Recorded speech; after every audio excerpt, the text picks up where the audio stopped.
al principio de esta edición tan especial de Digital Experience, que son dos que van a venir a hablarnos de Machine Learning, ¿no? Y de cómo gobernar un pipeline de datos. Estas dos personas que nos acompañan son Gustavo Vargas, al que, como ya os adelantaba antes, ya hemos tenido el placer de escuchar en alguna otra edición de Digital Experience. Tiene muchísimo que contar. Gustavo ya está por aquí. Hola, Gustavo.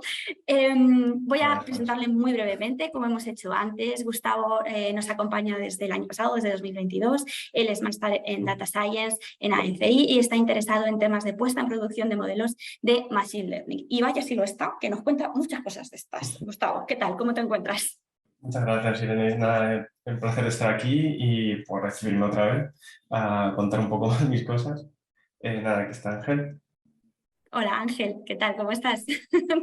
¿Cómo estáis? Pues nada, un placer poder formar parte aquí del Digital Experience. Genial. Vamos a hablar un pelín de Ángel también. Él es analista de datos con experiencia en ingeniería de datos. Aquí nos acompaña desde 2021 y trabaja en proyectos de Machine Learning, también en proyectos de automatización de procesos y pipelines para carga y limpieza de datos, así como en proyectos con NLP, con redes neuronales y otras técnicas. Ya nos ha comentado antes que en su tiempo libre le gusta mucho los deportes de fuerza. Ángel, ¿qué tal? ¿Cómo vas hoy? ¿Bien? ¿Has practicado para esta charla?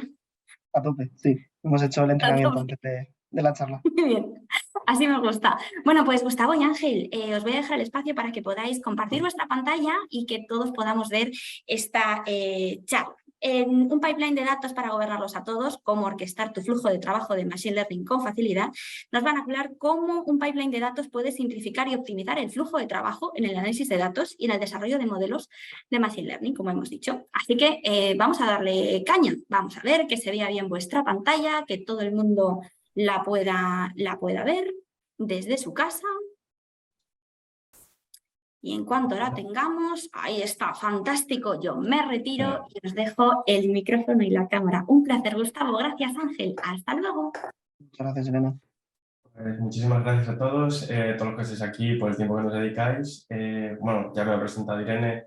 Yo soy Gustavo Vargas, soy Data Scientist en Kairos y estoy con Ángel, con el que he desarrollado este trabajo, que es Data Engineer en Kairos. Nada, simplemente porque sepáis dónde estamos, pues bueno, podéis comunicaros con nosotros al final están los correos, los hemos puesto aquí, pero vamos, aquí tenéis nuestros arrobas de Twitter, el usuario de Twitter, si queréis contactarnos por ahí, pues también genial, o si no, en LinkedIn. Y nada, hoy iba a hablaros de cómo podemos organizar un pipeline para solucionar problemas que suelen tener los data scientists, como es mi caso, en este caso Ángel, pues también me ha ayudado a mí, ¿no?, a solucionar todos los problemas que teníamos.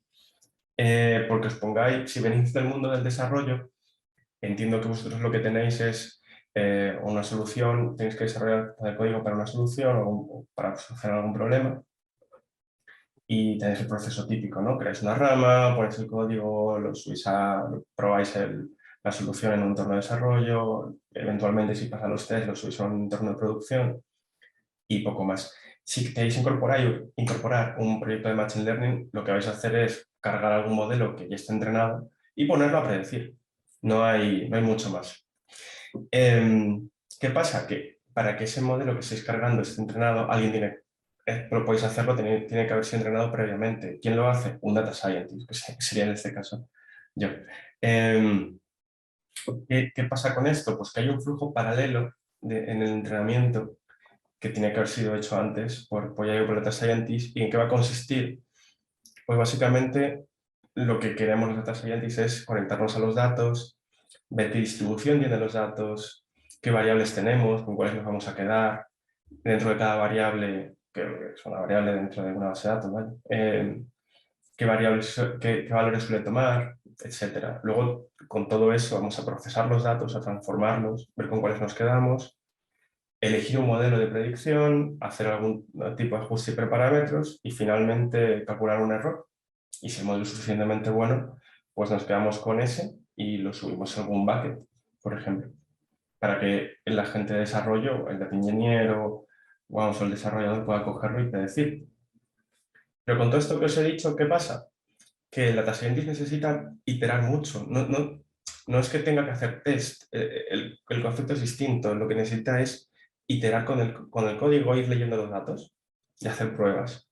¿Qué pasa? Que esto hace que utilicemos lo que se suelen llamar notebooks, ¿no? Donde yo ejecuto un trozo de código pues, para leer los datos, para probar cierta transformación, para ver qué valores tiene cierta variable, porque eso va muy rápido. ¿Cuál es la contra de esto? Que es muy sucio, es muy, muy sucio, porque tú puedes ejecutar una celda, pero luego puedes irte a una celda anterior y luego volver a la otra, no se ejecuta de manera secuencial. Y como queremos descubrir cosas, tampoco tenemos un test.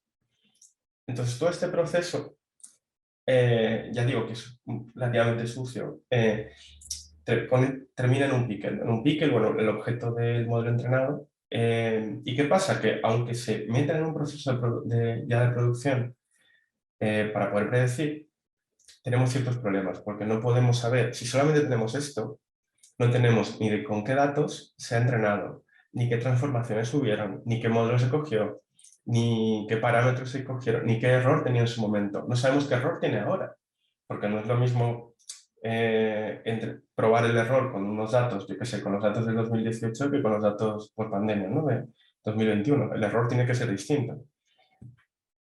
Entonces, bueno, para ese tipo de cosas, también para poder reconocer que el modelo está subido, pues solemos querer utilizar, queremos una trazabilidad, queremos guardar todas las cosas y para eso, para solucionar esos problemas, es por lo que hemos hecho usado estas herramientas para hacer ese tipo de solución. Y poco más, aquí vamos a comenzar a hablar de cada una de ellas y nada, Ángel. Sí, ahora yo, ya que tenéis el contexto general de cuál es la problemática que queremos abarcar, os vamos a contar cómo hemos abarcado esta problemática.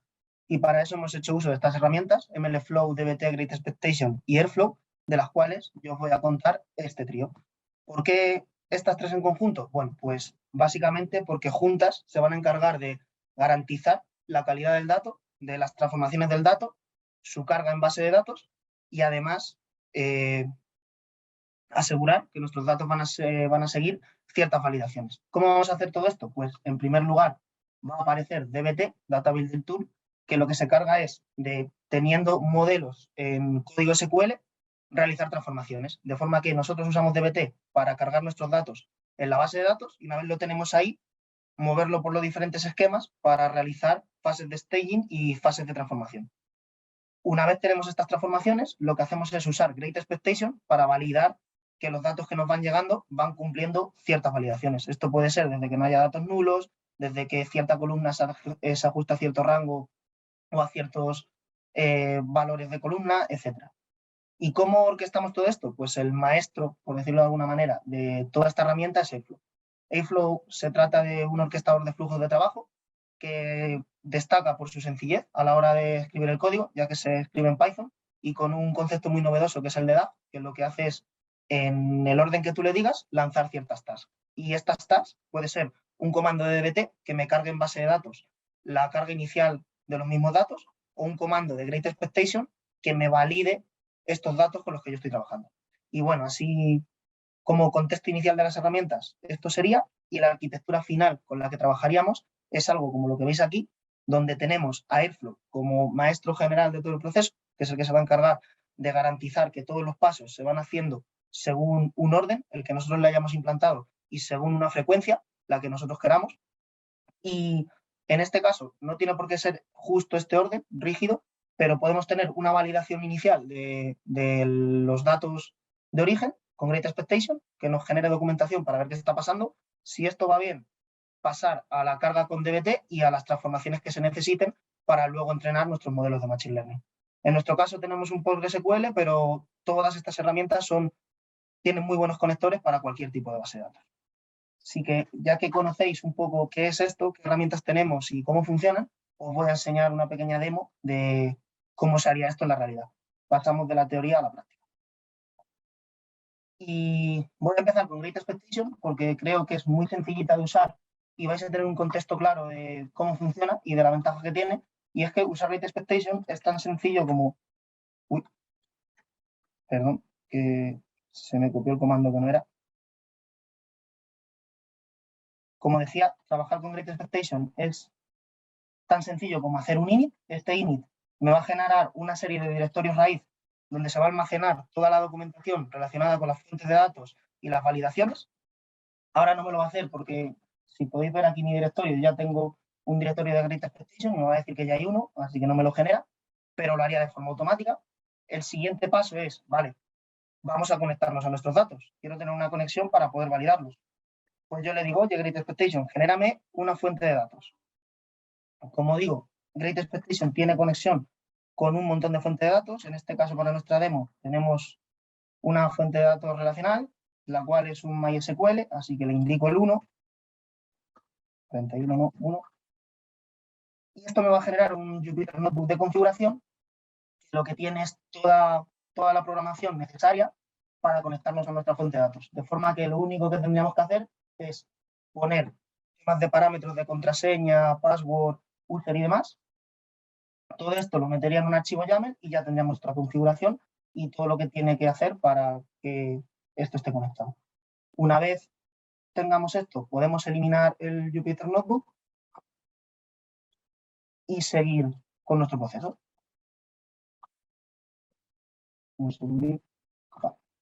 Así que matamos la terminal donde está abierto el server de Jupyter Notebook y ejecutamos el siguiente comando. Como digo, ya tenemos la conexión a nuestros datos, así que el siguiente paso es crear una suite. ¿Y qué es una suite? Pues este concepto se refiere a las reglas de calidad que nosotros vamos a establecer en nuestros datos. Es decir, las propias expectativas. Great Expectation tiene una serie de expectativas preconfiguradas, como comprueba que no haya nulos, comprueba que se mantenga en tal rango, etcétera, etcétera, las típicas, pero le podemos dar nosotros las propias, nuestras, que customicemos. En este caso le voy a decir que me genere expectativas de forma automática, por hacerlo rápido. Me dice que a la fuente de datos que me estoy conectando tiene una serie de tablas, que elija uno, pues le pongo la 25, un nombre a la suite, la voy a llamar suite 10, por todas las que tenga ya, y le digo que ok. Me vuelve a generar un Jupyter Notebook de configuración, donde automáticamente va a generar ciertas expectativas en nuestros datos, que las infiere de simplemente cómo son. Por ejemplo, aquí me dice que mi tabla va a tener que tener siempre estas columnas, si no me va a marcar el check como nulo, es decir, no va a pasar el DAG que tenga con Great Expectation. Corremos otra vez todo este notebook y ya estaría fijada la suite, lista para lanzar contra nuestros datos cada vez que nosotros queramos validarlos. Como último paso, lo que tendríamos que hacer es generar el checkpoint. Y un checkpoint, como concepto, lo que hace es, tengo mi suite aquí y tengo mi fuente de datos aquí. Pues quiero lanzar mi suite contra mi fuente de datos para comprobar que estos datos cumplen siempre las reglas de calidad. No lo voy a ejecutar, pero básicamente lo que hace es eso, y cuando ya tengamos el checkpoint generado, a partir del Jupyter Notebook que te crea Great Expectation, podemos generar la documentación de Great Expectation. Pero os estaréis preguntando, vale, está muy bien porque me da el trabajo hecho, pero yo no voy a estar generando Jupyter Notebook y metiéndome en Jupyter Notebook cada vez que quiera validar mis datos. Si me vienen nuevos, ¿qué tengo que hacer? ¿Lanzar todo esto así manual? No es necesario, porque para ello hemos creado una serie de scripts de bash que tenemos aquí, que lo que hace es automatizar todo este proceso. Y de lo que se encarga es, en vez de ir manualmente en la terminal añadiendo todos estos comandos, pues le pasamos los parámetros de la conexión. Aquí, por medio de bash, establece el Great Expectation init y luego ya tenemos preconfigurado el código del Jupyter Notebook aquí en un archivo Python para que lo lea, le pase los parámetros de la conexión y directamente haga el trabajo que acabáis de ver con el Jupyter Notebook. Una vez tenemos esto, se automatiza la siguiente parte, que es la de generar las expectativas en la suite. Para ello tenemos 4 archivos, 4 suites, y por consecuencia tenemos que generar los 4 checkpoints para poder validar estos datos.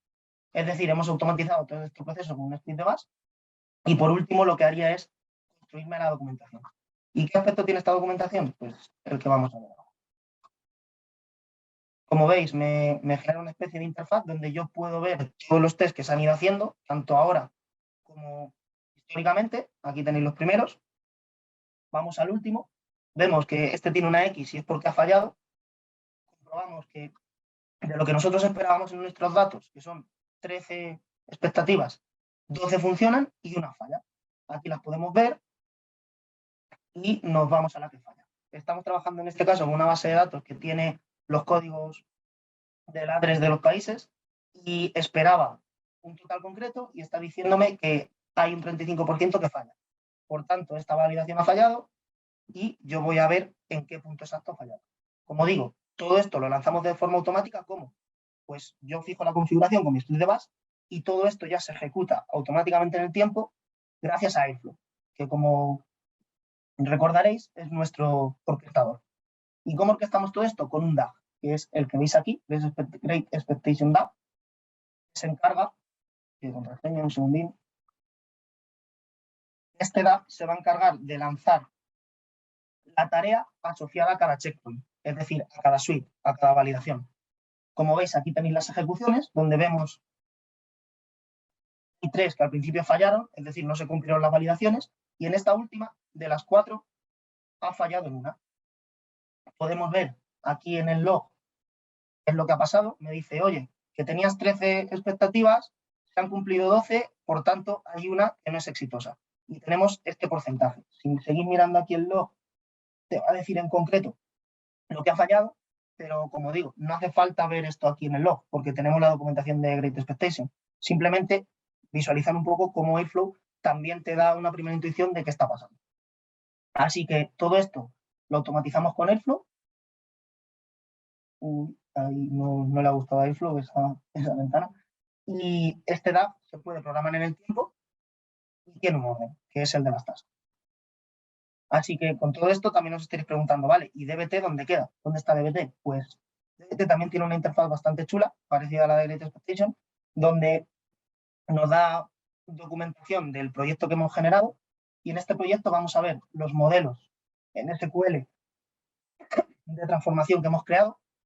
Lo bueno que tiene DBT es que establece una especie de macros para poder reutilizar código, es decir, si yo aquí genero un modelo concreto que me viene bien para otro conjunto de datos, lo guardo como un macro y lo puedo reutilizar directamente invocando ese macro. Aquí tendría todos los modelos, aquí las semillas de origen, es decir, los datos que yo estoy metiendo a mi base de datos, la base de datos final, donde tenemos un esquema de analytics, que es donde se están haciendo esas transformaciones, y como último paso, pues nos dibujaría un grafo que nos dice qué está pasando con estas transformaciones, qué pasos se están dando. Así que esta sería la parte de DBT, que se puede integrar perfectamente en medio de Great Expectation, y como veréis en la demo final, también está integrada con ello.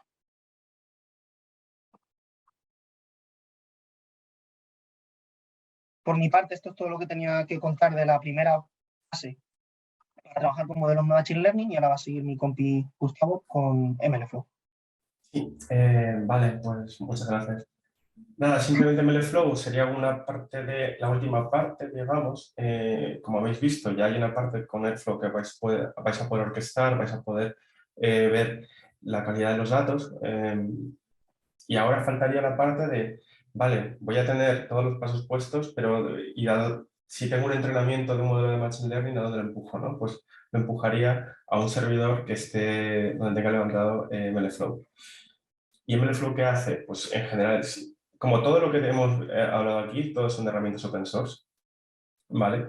Y en este caso sería una plataforma open source pues, para el desarrollo del ciclo de vida de modelos de Machine Learning.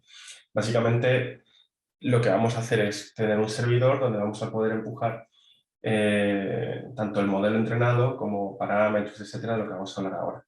Y por otra parte, en vuestro código vais a poder decidir qué es lo que tenéis que loguear o que guardar. Vale. Si quieres, si podemos enseñar... Bueno, sí, vamos a buscarnos aquí, perdón. En el ciclo de vida de un modelo de Machine Learning pues tenemos estas 4 partes, ¿no? Un traqueo, vamos a guardar unos parámetros, etc. Vamos a poder también ver cómo vamos a envolver el modelo para poder hacer un wrapper del modelo para poder ponerlo en producción. La parte del registry, ¿no? Que básicamente si habéis utilizado imágenes de Docker, pues el concepto es un poco el mismo, pero en lugar de imágenes, pues lo que vais a tener son modelos de Machine Learning tagueados para poder decidir cuál es el que se tiene que desplegar en cada momento. De los 4 vamos a utilizar nosotros para esta demo el de tracking y el de registry.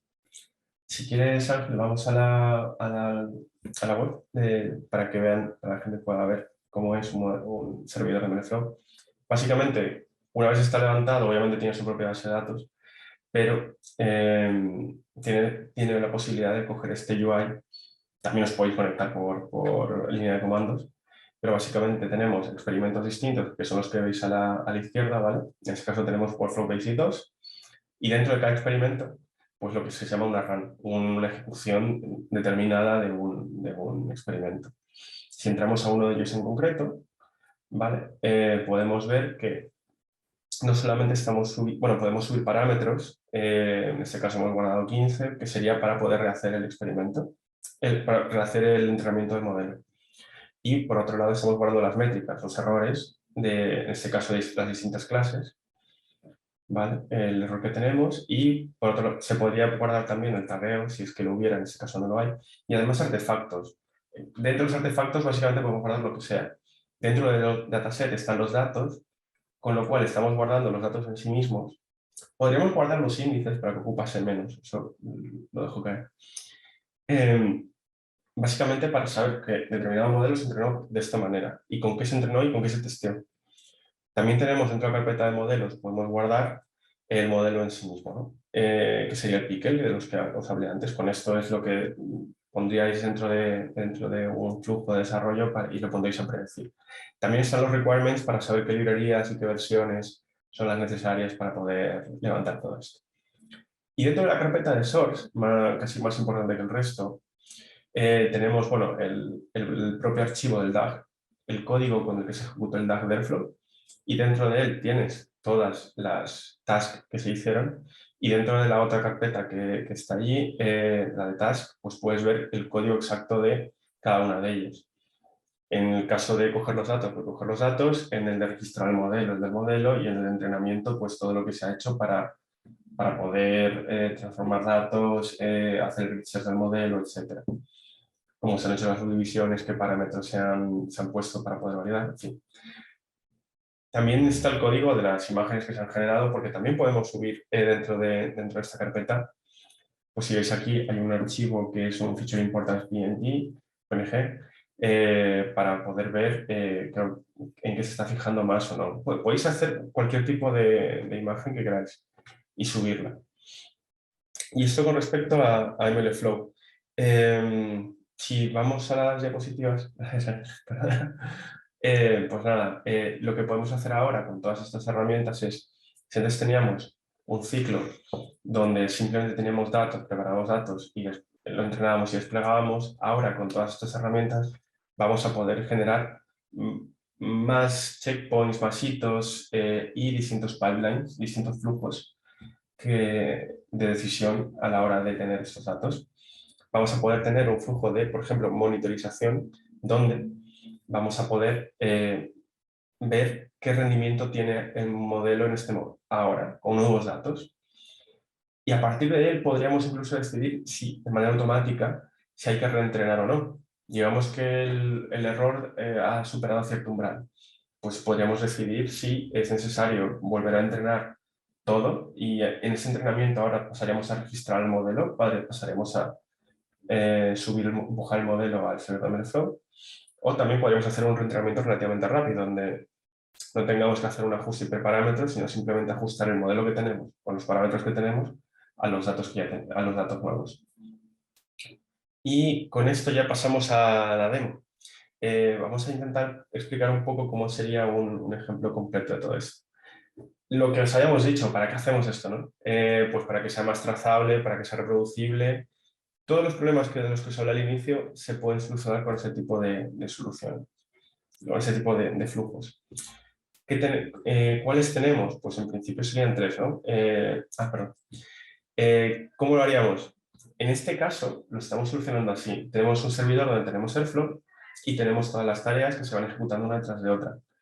En determinados momentos estas tareas se van a comunicar con otro servidor, que es el de MLflow, y el flujo está completamente automatizado. Obviamente podéis ir a la UI de Airflow y ejecutarlo manualmente, pero si queréis que se ejecute una vez a la semana o una vez al día, se puede hacer. Y lo mismo, podéis engancharlo con otro tipo de herramientas. En la última parte aquí hemos puesto que se podría enganchar con un GitLab para actualizar automáticamente toda la documentación. También se podría enganchar con Power BI y con herramientas de visualización, el servidor de MLflow, pues para ver incluso en tiempo real cómo está funcionando todo, ¿no? Este es un flujo que es el que vamos a usar, pero se podría tener un flujo en local, donde tú desde tu propio notebook te podrías hacer la llamada o pedir un modelo al servidor de MLflow y cargarlo en tu notebook. Los distintos flujos que hemos diseñado para solucionar los problemas de los que habíamos hablado son 3. Aquí tenemos uno que es el entrenamiento, donde cargamos datos, los transformamos y hacemos el ajuste y optimización de hiperparámetros, y directamente subimos el mejor de los modelos al servidor de MLflow. Tenemos otro de monitorización, donde vamos a ver determinado modelo, qué métricas de error tiene en determinado momento, ¿no? con ciertos datos. Y otro de reentreno, donde básicamente es lo mismo que estábamos haciendo en el entrenamiento, pero sin tener que hacer esa búsqueda de qué parámetros son los óptimos. Simplemente es adaptar los datos, el modelo, con los parámetros a los datos nuevos. Y tiene cada uno su pipeline de entrenamiento. Entonces, si vamos ahora al servidor de Airflow, pues podemos ver la implementación de todo esto, ¿no? Como os dijo Ángel, pues aquí podemos ver todos los DAGs que hay. En nuestro caso nos interesan los 3 últimos, los de monitorización, reentrenamiento y entrenamiento. Y si vamos a alguno de ellos, bueno, si está, porque lo tenemos inmediatamente claro, si está en verde es que ha ido bien, si está en rojo es que ha ido mal, porque ha habido algún error. Y es muy normal muy normal que haya errores. Intentamos que no los haya, pero puede pasar. Aquí lo que podéis ver son, veis en cada línea, que sería un paso de nuestro pipeline. Y en vertical tenéis una ejecución en concreto. Si vamos al grafo, a este grafo, por ejemplo, que está todo en verde, pues podemos ver que se han corrido todos y todos han ido bien. Si estuviésemos en directos, veríais que se está yendo uno detrás de otro y podríamos ver los logs en directo también. Y lo bueno que os da el servidor de Airflow es que podéis ver el código con el que se ha ejecutado esto. Si vais, pues aquí tenéis el código del DAG. En este caso es el de monitorización, y si vemos los pasos que está siguiendo, pues tenemos como primero es el dbt operator, que es el donde ejecuta la carga de los datos, ¿vale? No hay mucho más. Y luego el dbrun, donde ejecuta los modelos que tengamos en SQL para comprobar los datos. A partir de aquí simplemente ya empezamos con la parte, digamos, de MLflow, donde creamos la run. La run es lo que os hablé antes, la ejecución en concreto, se coge un número integrado en Git para que reconozca el usuario, para que reconozca también, bueno, se puede enganchar a más cosas y utilizar otro tipo de herramientas que enganches con esta. Luego la siguiente coge los datos, vamos, simplemente descargas el dataset nuevo. En el siguiente estás descargando el nuevo modelo que quieres monitorizar, y ya que tiene los dos, digamos, pues puedes calcular las nuevas métricas. Como veis al final, en la última línea se ven las dependencias y qué orden se tiene que ejecutar cada una. Y si vamos al servidor de MLflow, como ya tenemos allí el modelo que hemos utilizado, pues podéis entrar a esta parte donde están guardados todos los artifacts y entrar no simplemente al código del tag, sino a cada tarea en concreto, ¿no? Como os dije antes, pues entrando a cada una, pues puedes ver qué es lo que se ha hecho. Y poco más. Esta es la herramienta que os queríamos enseñar. Muy contentos de poder presentarla. Nos hemos pasado un poquito.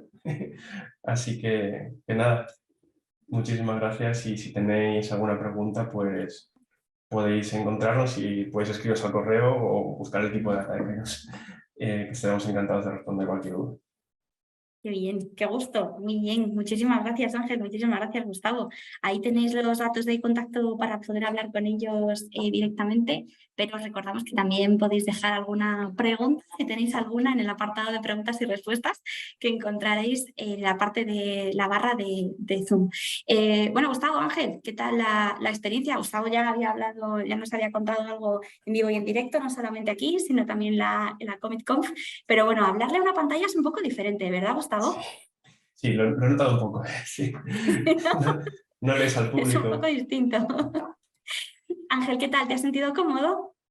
Muy bien, muy bien. La verdad que muy contento de poder compartir todo lo que hemos hecho, un poco como decía Liliana. La última fase de terminar el conocimiento es poder expresarlo, así que por mi parte, genial, súper cómodo. Qué bien. Tenemos algunas preguntas. Bueno, tengo que decir primero que me ha encantado el momento. Se ha ido mal, se verá en rojo, se ha ido bien, pues se verá en verde, que aparece bastante esto. Bueno, no sé la parte de UX de esta herramienta, porque la gente que sea daltónica, sinceramente, no tengo ni idea de si verá rápidamente si hay un fallo o no, pero la verdad que es bastante intuitivo, parece bastante intuitivo. Como os decía, tenemos algunas preguntas que nos han ido llegando, el resto ya sabéis que podéis ir añadiéndolas. Las vemos en el chat también, pero es más fácil si las ponéis en la parte de preguntas y respuestas.